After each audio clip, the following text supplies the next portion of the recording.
మనకి రెవెన్యూ వస్తుంది. ఇప్పుడు సపోజ్ ఈ మీటింగ్కే ఉంది, ఇక్కడికి రావాలని కోరుకుంటాం. మనం 90% ఆ మెయిన్ ఎంట్రన్స్ దాకా వచ్చి ఉంటాం. ఈ 10% నడిచి దీంట్లోకి వస్తేనే కదా ఇక్కడ ఏం జరిగిందనేది విషయం తెలిసింది. అదేవిధంగా జీవితం కూడా అంతే. మనం నిర్ణయాలు ఎంత పకడ్బందీగా ఉండాలంటే చక్కని ఉద్దేశంతో పనిచేసుకుంటా పోతే దేవుడు ఏదో ఒక రోజున మనల్ని కరుణించి మనకు ఆ ఫలితాన్ని ఇస్తాడు.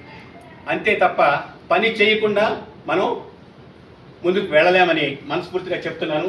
ఇంకొక విషయం, ఒక వ్యక్తికి రోజుకి ఓన్లీ 8 గంటలు మాత్రమే ఉంటాయి. ఏమై రైట్ ఆర్ నాట్?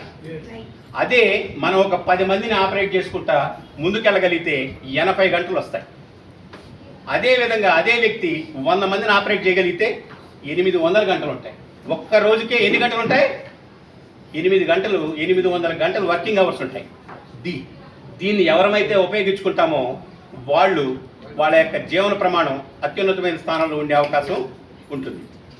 సో ఈ విధంగా మన ప్రొఫెషన్ చాలా ఉన్నతమైందని, మన పని గంటలు పెంచుకోవాలని, ఇంటికి వర్కింగ్ అవర్స్ ఇవాళ మనం ఉన్నాం, మన ఒక్కడం పనిచేస్తే మన ప్లేట్ ఏ విధంగా ఉంటుంది, మన ఇంట్లో ఉన్నటువంటి 10 మెంబర్స్ పని చేసుకుంటా ఆ ప్లేట్ ఒకసారి అబ్జర్వ్ చేయండి, ఎన్ని రకాల టేస్టబుల్ ఐటమ్స్ అక్కడ వచ్చే ఛాన్సెస్ ఉంటాయో.